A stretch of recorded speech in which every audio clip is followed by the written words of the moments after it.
Q. Good morning. That sounded like a fantastic introduction. I have no idea, but all you really need to know about me is that I am a former primary school teacher with a big mouth. That's it. I am so glad to be with you today. More glad than usual, actually. I need to tell you about my journey here. I was supposed to arrive in Madrid on Wednesday night, late on Wednesday night. I'd done an event in London on Wednesday, and I was rushed straight to Heathrow Airport, where I was supposed to fly here Wednesday night. I got on my plane in Heathrow, and I'm sat in my plane, and they gave me a glass of whiskey. So I'm having my whiskey, and the plane leaves and starts heading for the runway. And as we get to the runway, you know how the engines on a plane kind of grow loud, and you know you're about to take off. So this happened, right? And then the engine stopped, and the captain came over the loudspeaker and said, "I'm afraid we've got to go back to the gate because the brakes have failed." Now, I'm glad he discovered the brakes had failed before we'd taken off. But we went back to the gate. And when we got to the gate, they wouldn't let us off the aeroplane. They said, "We're bringing 3 mechanics who are going to come and fix the brakes." And so 3 mechanics arrived with their tools, and it was like a car. They lifted the plane up, right? We're on the plane, and I'm sat there going, so the plane's going up, and 3 mechanics, and 1 hour, the mechanics are working on the plane. And the captain says, "Unfortunately, the mechanics can't fix the plane, so we're getting 3 more mechanics." So now we have 6 mechanics to fix the plane. And after another hour, the captain says, "I'm sorry, but the mechanics can't fix the plane." At which point he says, I promise you, another 4 mechanics are coming, right? We have been on the plane for 2 hours. There are now 10 mechanics stood around the wheels of the plane in the way that only men stand when they're trying to solve a problem. Now, I'm not saying anything because I look at the audience and at least half of you are women. And I know what your thinking is. There were 10 men stood trying to fix the problem. Maybe all they needed was 1 woman. So after 3 hours of sitting on the plane, the captain says, "We have decided we can't fix the problem. We're cancelling the flight. We actually have to replace all of the brakes." Now, I have to tell you, I wasn't happy. And I'm leaving the plane in quite an angry mood. But I actually started to smile. Because as I'm walking off the plane, I'm thinking to myself, this is exactly the same problem with education. Because what keeps happening is we keep bringing in experts to help us fix education. And more experts come, and more years go by, and more experts come, and more years go by, and we're all stood around going, And the problem is this: we can't improve the current education system. It needs replacing. We don't need to just get better at what we already do. We have to think differently about what education should be. One of the things I passionately believe in is that we've got to stop wasting our time talking about how we get better. And this is what I want to talk to you about this morning. Because the truth is very simple. The world looks nothing like it did even 10 years ago, 20 years ago, 30 years ago. Let me ask you a question. How many of you have got children of your own? Can you raise your hand? Yeah, I can tell. I can tell. Parents sit like this. Right? I have 2 children. They are both teenagers. It's why I spend my life away from home.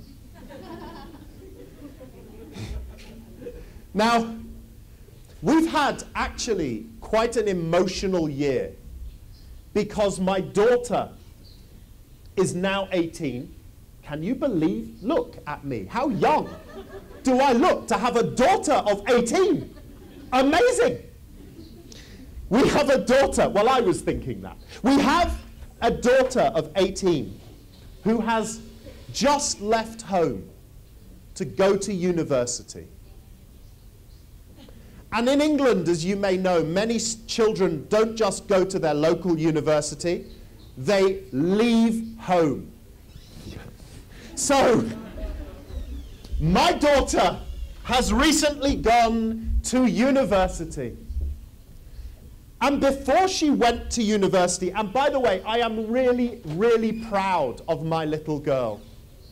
Because my little girl, can you believe it, has chosen to train to be a teacher.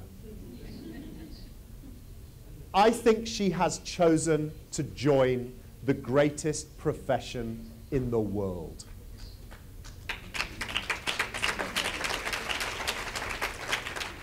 I'm so proud. I really am. So she's joined the family business because my wife is also a school principal, right? My son, by the way, hates school, so he's never going to be a teacher, right? But before my daughter left school, we went to our final ever parents' evening, you know, where you talk to the teachers about your child's progress. And we turned up, and I was really quite excited about going to my daughter's last ever parents' evening, because I was going to meet my daughter's hero. Have you noticed with our children how until their 13th birthday, you are their heroes? Everything you say is so clever. Everything you say is so funny. And then they wake up on the morning of their 13th birthday, and you are no better than dirt on their shoe. And then our children have new heroes.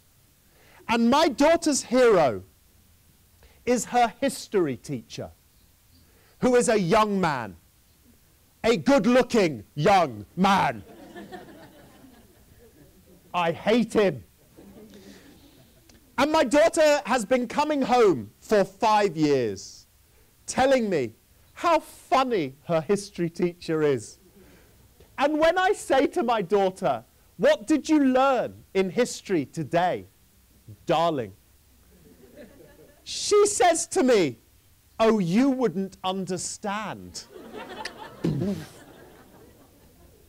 So we're going to meet my daughter's hero.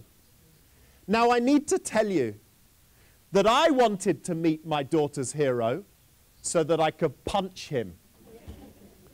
And we sit down, my wife and I, we sit down with Mr. Hero. And it turns out that Mr. Hero thinks my daughter is as wonderful as she thinks he is. So Mr. Hero is saying, "Oh, your daughter is so clever. she's so mature.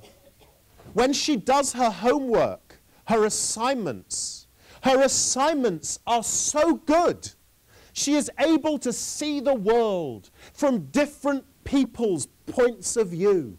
She is able to bring together complex issues in amazing ways. Now, most parents at this point would be sat there like this. Thank you. Thank you. We know she's marvelous. I am not a normal parent, because as he was speaking, I started to laugh. And as I started to laugh, my wife did something that she's not done in the 21 years that we've been married. She took my hand and held it tenderly under the table. Now, because I'm a man of a certain age, I am not understanding the signals. I'm thinking to myself, let's go home, it must be my birthday. And it's only when the bones in my fingers start to break that I understand what my wife is telling me. And I think it's something that all women do to their men, which is, do not open your mouth. Because my wife knew why I was laughing. You see, I know how my daughter does her homework. She comes home.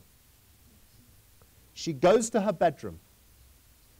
She types into her computer the title of her homework.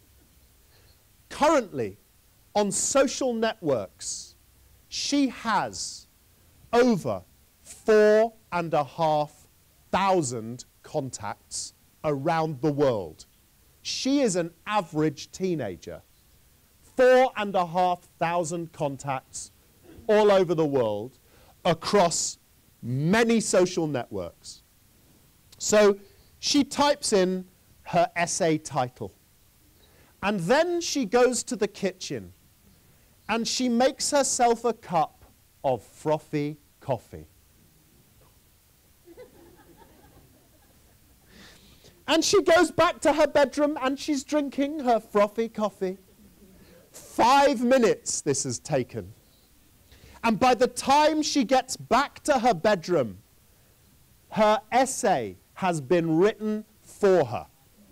Because her friends all over the world have given her their ideas, have given her their insights into how to respond. Now, better than that, because if she's been asked to write an essay on the Russian Revolution, she has friends in Russia who are telling her what they think about the Russian Revolution. Now, she's clever, because what she does is she takes all of that information and she edits it into the bits she needs. Now, the reason I was laughing in front of the hero history teacher was because I know that if we told him how my daughter did her homework, he would say that my daughter was cheating. Because traditional education is not about how you apply skills to problems. Traditional education is about having to take and find knowledge. My daughter doesn't need to remember things. She doesn't need knowledge. She has a world out there that will help her find the knowledge. The challenge is how our children use knowledge, how they develop knowledge, how they collaborate, how they solve problems, how they innovate and create. They don't need to remember things anymore. I have a confession. I am supposed to be a successful British man. I cannot remember the names of all the kings and queens of England. But it doesn't matter, because in less than a second, I can find that answer. So actually, one of the great challenges for us around education is, you know what? It doesn't matter what politicians think and what policymakers think or how schools run, because our children have already changed education. And the challenge for us is, how do we keep up with them? Because the truth, as I see it, is very, very simple. If we don't find a way to create a system that works for them, within a generation, many children won't bother to come to school anymore. Here's a thought for you. Have you ever wondered what kind of parents our children will be? Because I think that when they're parents and they have the power to decide where their children are educated, they are not going to choose traditional schools. And I think many of them will keep their children at home and educate them themselves, because they no longer believe that schools hold the power. Now here is the challenge for us. As I said before, we spend too much time trying to find quick, easy answers to how we make a difference to education. And when I look at education over the last 30 years, we just keep putting things on top of what we already do. We haven't changed the system. So new experts come along and they give us a new answer or a new idea.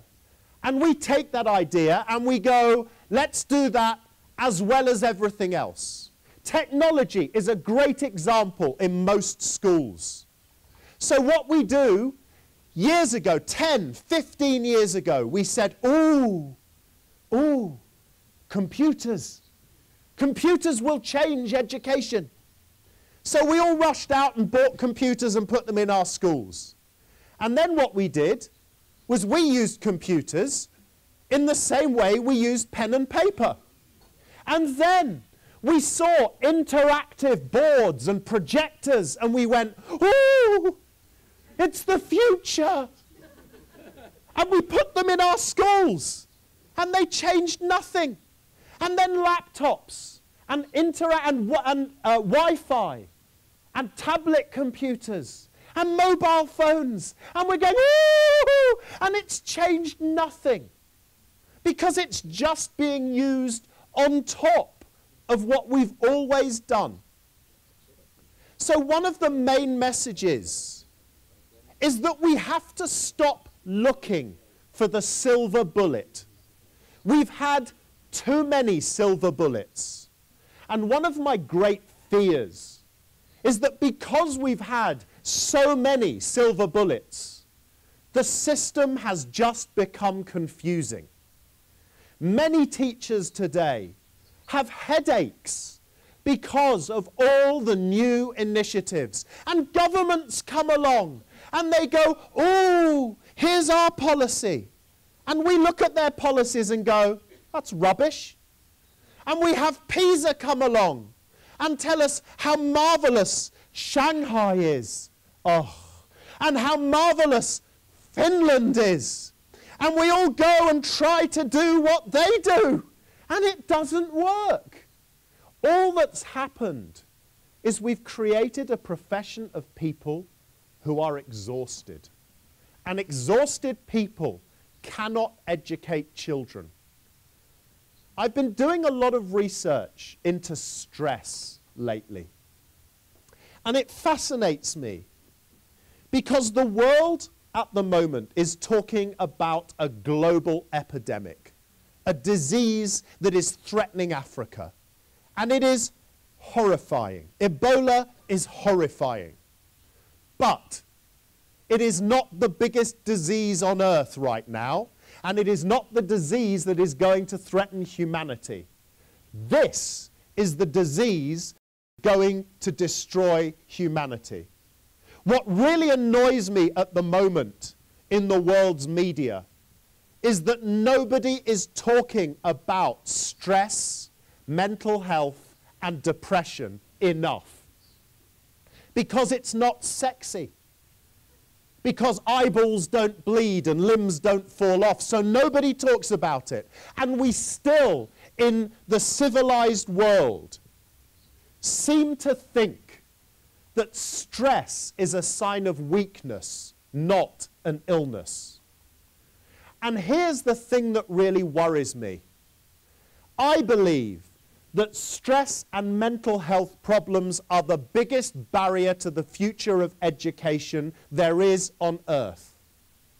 Because while we have a profession who are under stress and pressure and increased mental health problems, we can't innovate and create and develop new things. And the bigger worry, by the way, is this. Mental health is not reserved for adults. There are currently more young people suffering mental health problems around the world than at any time in human history. Did you know, for example, that at Oxford and Cambridge universities in the UK, two of the world's most famous universities, in the last 10 years, they have had to increase the number of psychiatrists in those universities 4 times over because of the increase in mental health problems amongst young people. Now, when I started to research this topic, I wanted to understand what the early signs of stress-related illness look like. And my research pulled up the following. Early signs of stress-related illness. That people show anxiety when something new is suggested. That people become tense and rigid in new, unplanned situations. That there is an increase of people self-medicating using alcohol and drugs.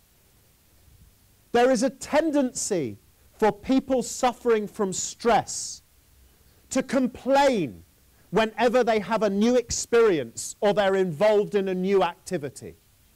And finally, people who are suffering from the early signs of mental health problems are people who tend to focus on the bad rather than the good.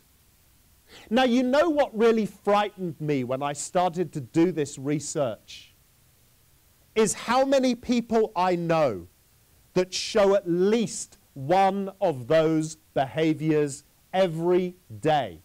And even more worrying, that I know that I react showing at least one of the... Tonight, I will self-medicate with alcohol. But that's okay.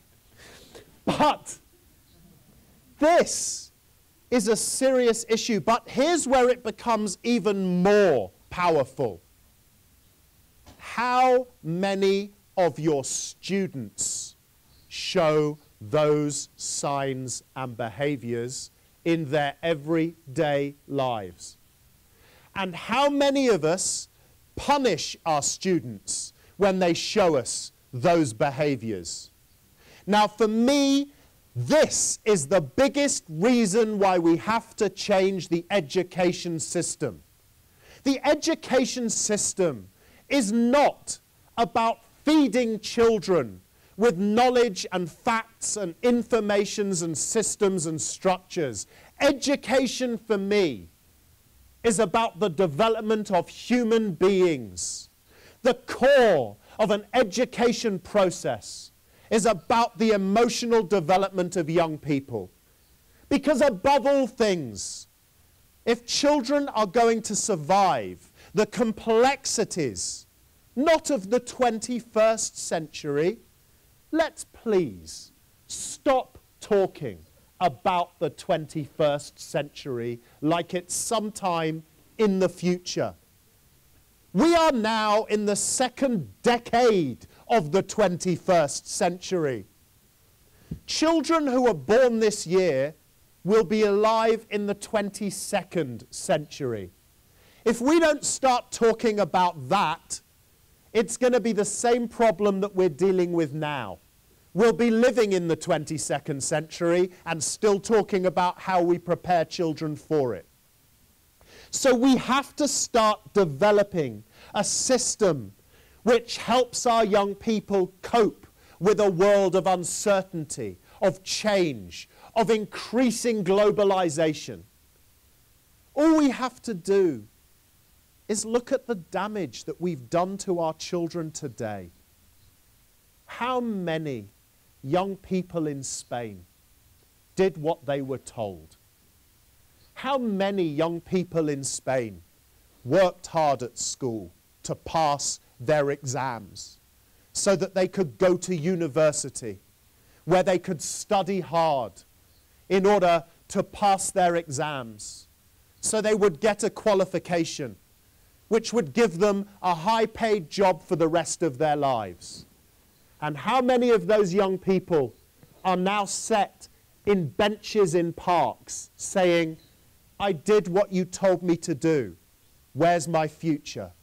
Or the young people in places like Andalusia who were told to leave school at 15 and 16 and go and work in the construction industry because they would make their fortune in the construction industry.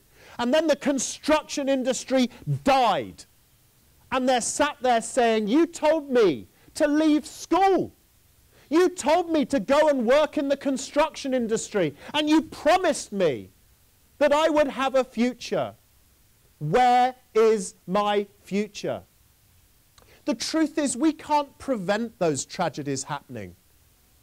But what we can do is educate a generation of young people so when the problem happens, they don't sit there waiting for somebody else to tell them what to do and how to do it. But actually, they have the resilience, the self-confidence, the entrepreneurship, and innovative mindset to say, let's do something ourselves. Now, on the positive side, and I was saying this earlier to somebody, I had the privilege a couple of years ago of doing an event in Madrid called AppFest, where a huge number of young Madrid residents came together to share what they were doing in new mobile technologies, where they were creating apps for smart devices, thousands of them. And they were all under 30. And this unique group of people had come together to share and to collaborate and to work together and to share funds and expertise to build businesses for themselves. And the inspirational theme that came from talking to those young people was always the same. We are not going to wait for somebody else to help us. We have decided to come together and create a world for ourselves. Now, what we need is not for that just to be a small number of people. What we need is to build an army of young people that can think and behave that way. Because the truth is, while politicians are waiting for the economy to come back to where it was, the truth is, the global economy will never come back to where it was. The global economy has changed forever. And large companies will never operate in the same way again. What we need now are generations of entrepreneurs, of enterprising thinkers, of creative minds, of young minds with the confidence to deal with the unexpected. And if there was one sign that the education system globally was failing, in my opinion, it is the rise of mental health problems caused by generations of young people that believe they have no future, they have no hope, and they have no control. So at its core, the future of education has to change from being a system that was designed to be around control and teaching people to be managed to a system that is about empowerment, where young people are taught to manage and lead themselves. And that starts with a new vision. I've had the privilege over the last few years of meeting some remarkable people. And in the time I have left with you, I want to share a couple of those meetings because they've changed my perspective on the challenges we face. And I hope that by sharing them with you, they will help change your perspective. So a few months ago, I got the chance to have lunch with a man called Eric Schmidt.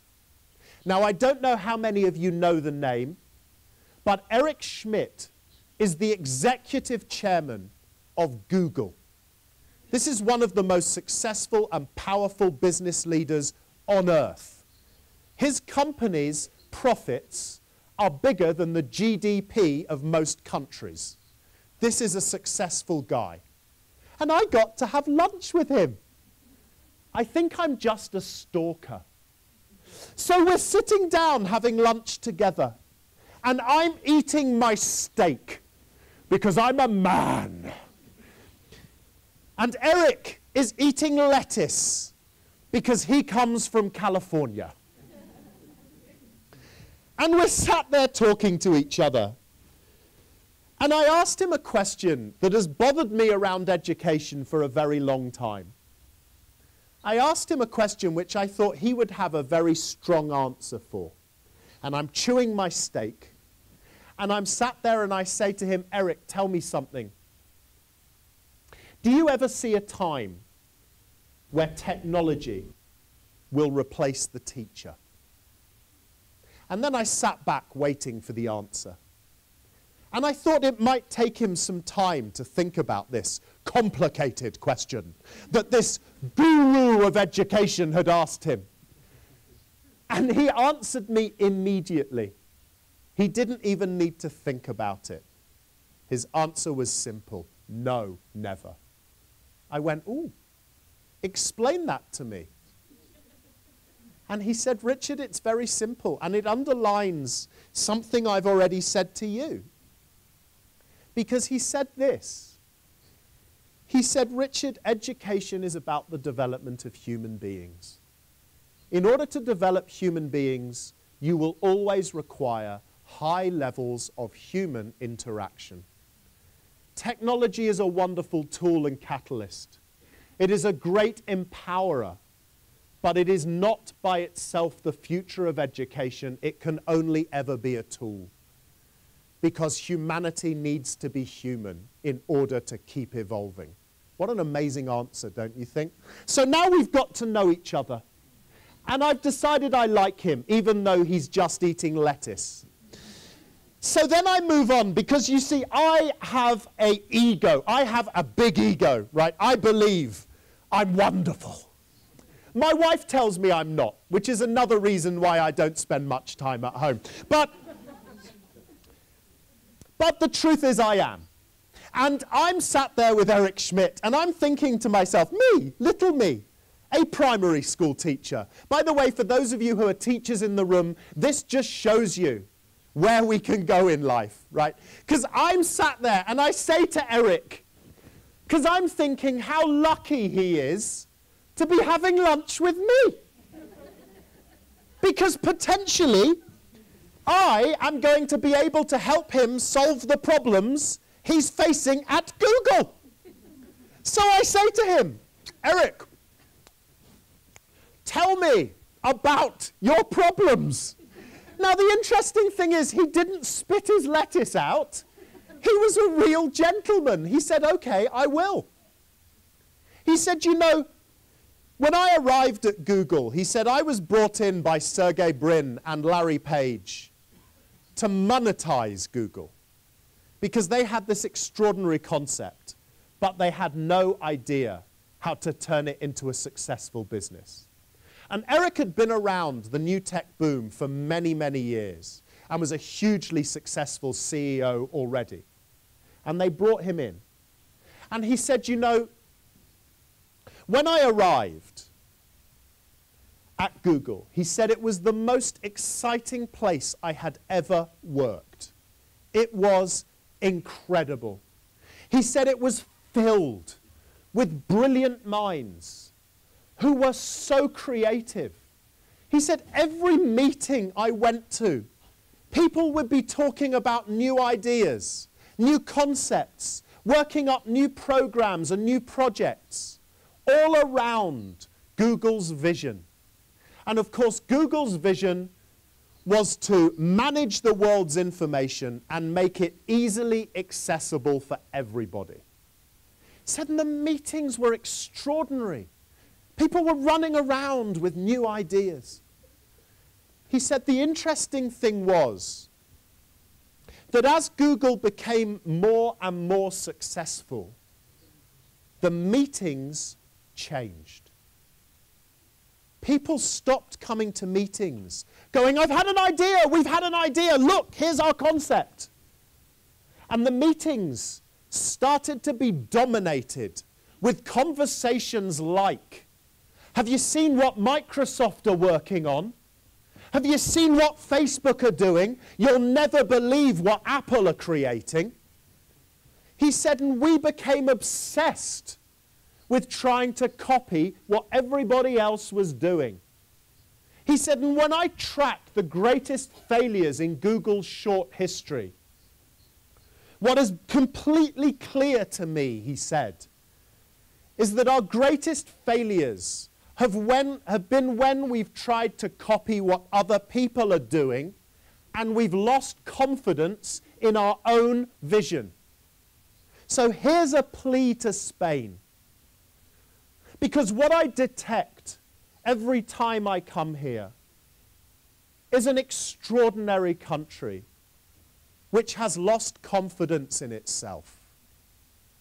An extraordinary country filled with people who are natural innovators, explorers, challengers of the world, who no longer believe that they have those qualities.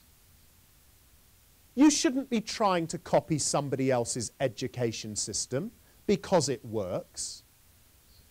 You should be taking a step back and saying, what makes us unique? What makes us special? What place could we have in the world? You need to be confident in your vision and your values. Because if you keep doing what we keep doing in England, which is running off to Finland, saying, oh, Finland, give us the answer.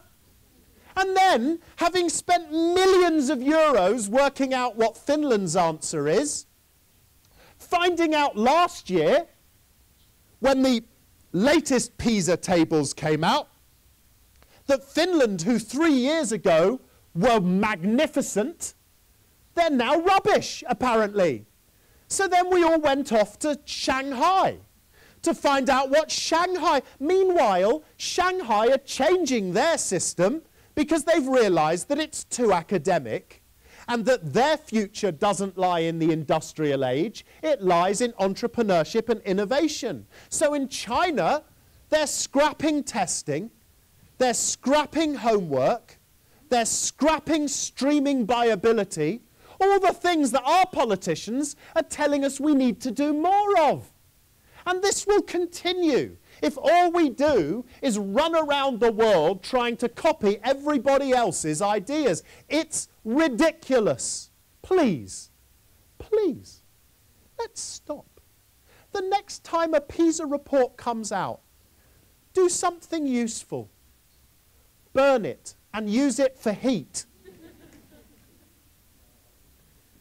Let me finish, because I'm running. I can't believe I'm running out of time. I have what, maybe 5 minutes? 5 minutes? 5 minutes? 5 minutes.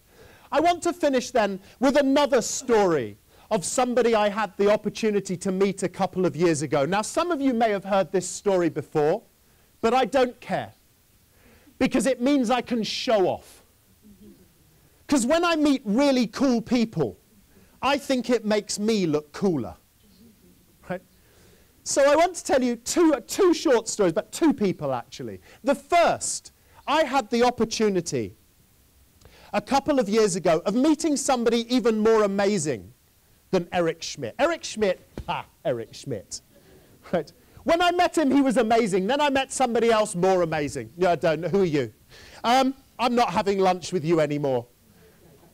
Because the main thing is I met somebody else that likes food as much as I do. Right? He I like to have lunch with. So I met him. I was giving a speech in Saudi Arabia, in Riyadh.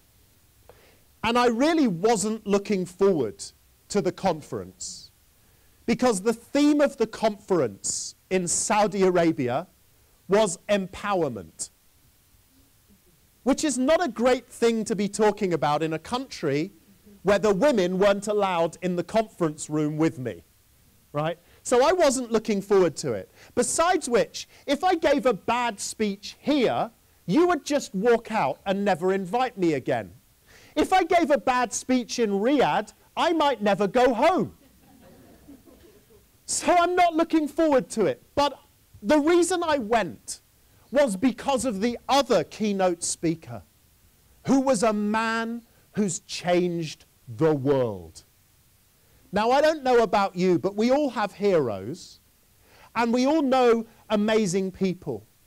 But I honestly believe that until this moment, I had never met anyone who has actually changed the world. So I was so looking forward to my meeting.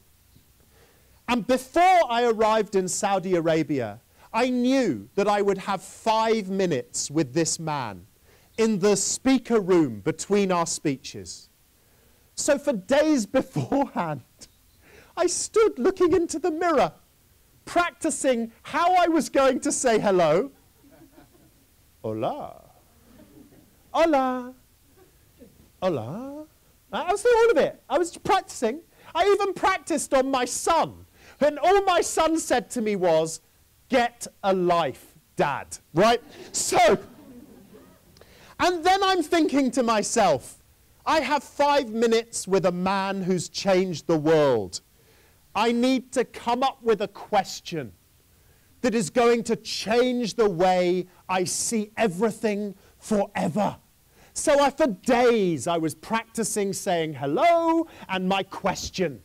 This was going to change my whole world. This was going to rock my universe, right? So I'm thinking of then the day arrived. And I gave my speech first because I was just the warm-up act. So I gave my speech and then I went into the room. And I'd seen it in my head. You know how you do. I'd seen it, the whole thing in my head. So I was ready. And I'd said to myself, Richard, when you meet him, be cool. Be cool like you meet people like this all the time. And so as the door opened, I'm thinking, be cool, say hello, ask the question, rock your world. I opened the door and I just went, and he came up to me and he went, "Hi." And I said, and then I'm thinking, ask the question, ask the question. All that came out of my mouth, I'm stood there with a man who's changed the world. All that came out of my mouth was, "Can I have a selfie?"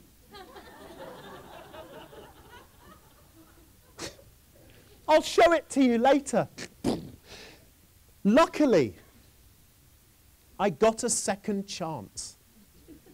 Because as I got onto the aeroplane to fly back from Riyadh to London, this man was sat next to me. You know how when you travel on your own, on aeroplanes, you usually end up sitting next to the lunatic? I was the lunatic. But I wasn't going to let him ignore me, because he's changed the world. The man was Steve Wozniak, the co-founder of Apple. Now you know he loves his food like I do. And I started talking to him, and he knew a little about me, which was unbelievable, really. Apparently his wife, who ran the education program at Apple, had read my book. So he hadn't, she had. Anyway, he knew a little about, he knew I came from an education background.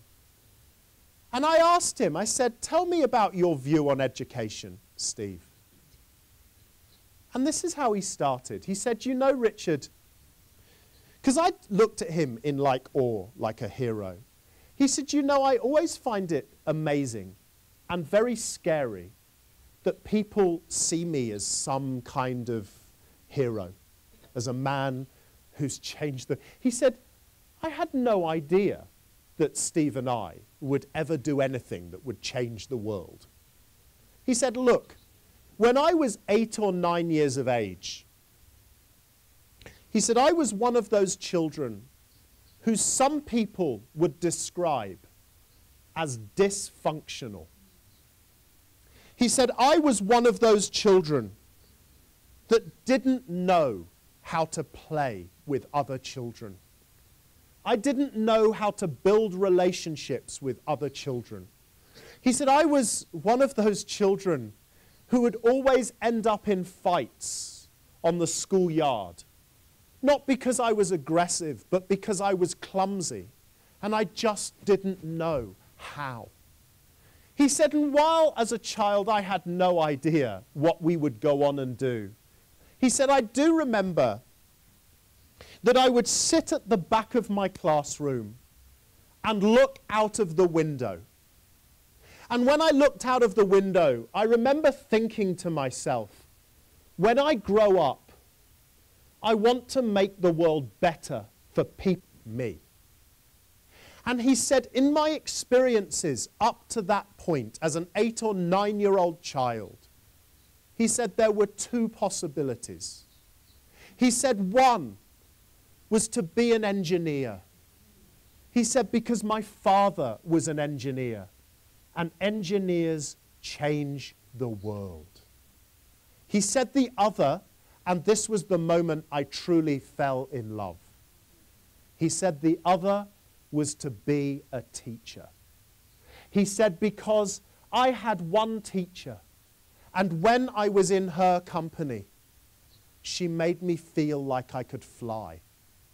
When I was talking to her, she made me feel like a poet. She made me feel like everything I said made sense and was clever. He said, so anyway, as I grew up, I ended up in engineering. He said, partly, to be honest, because there's more money in engineering. He said, you know, but when I left Apple in 1987, he said, I was a lucky man because I never needed to work another day in my life. He said, so I decided to do something that many people don't know about me. He said, I decided to fulfill my second ambition. He said, so for the next couple of years, I worked full-time as a 7th grade technology teacher in my local state school. By the way, how cool would that be? You wouldn't have those horrible parents marching in, would you, going, the teacher doesn't know what he's talking about because it's Steve Wozniak. So I said to him, and I promise I'll finish in a second.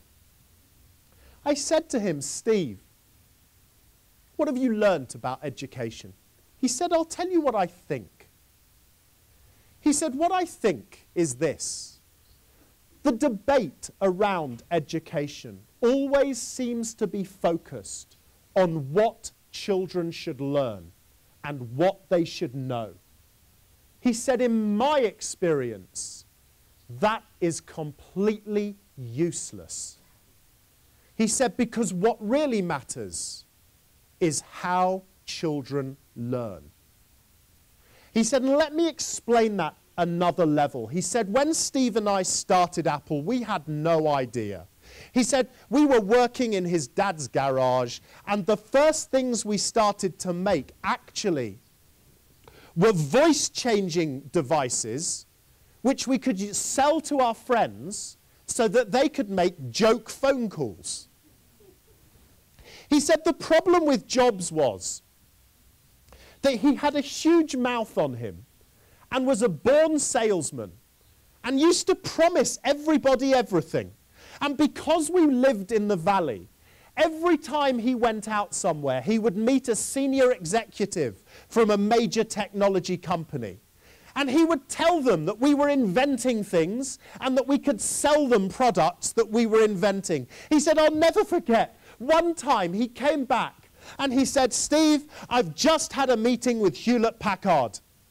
And I've just got $250,000 from them to make this for them.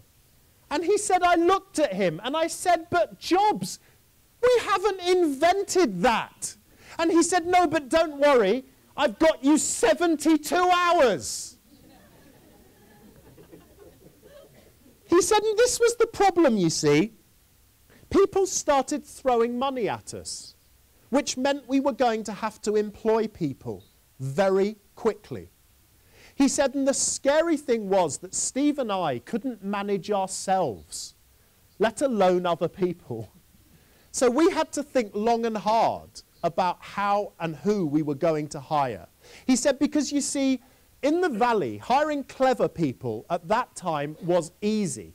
Everybody from all over the world who was an expert in math and physics and science and computer technology and engineering, everyone was heading to the valley. The cleverest people on earth with the best qualifications were all heading to the valley. And Stanford University, the most technologically advanced university in the world at the time, was right there. Hiring clever people, easy. But we went out one night for a beer, and we were talking about who we were going to hire. And he said it was the first time I heard Jobs say to me, you know something was, if we're to make Apple work, we can't make stuff. Because if we make stuff, we'll be dead in 2 years. We have to be a company that invents stuff. And he said, if we're going to do that successfully, we have to hire people who think differently. So that night, they came up with a mantra, a promise about how and who they would recruit at Apple. And Woz said to me, you know, it must work because Apple still use it today as a recruitment tool. And he said it's this.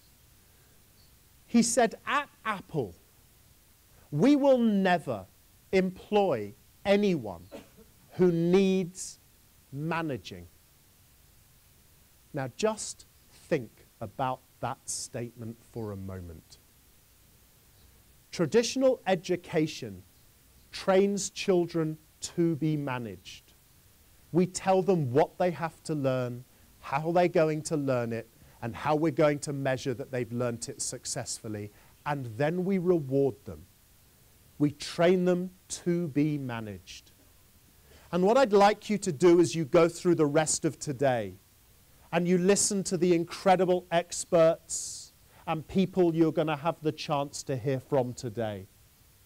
And in the breaks and at lunch and during coffee, I want you to debate that one issue. How do we design an education system that makes sure that our children don't need managing? How do we lead an education system where our teachers don't need managing?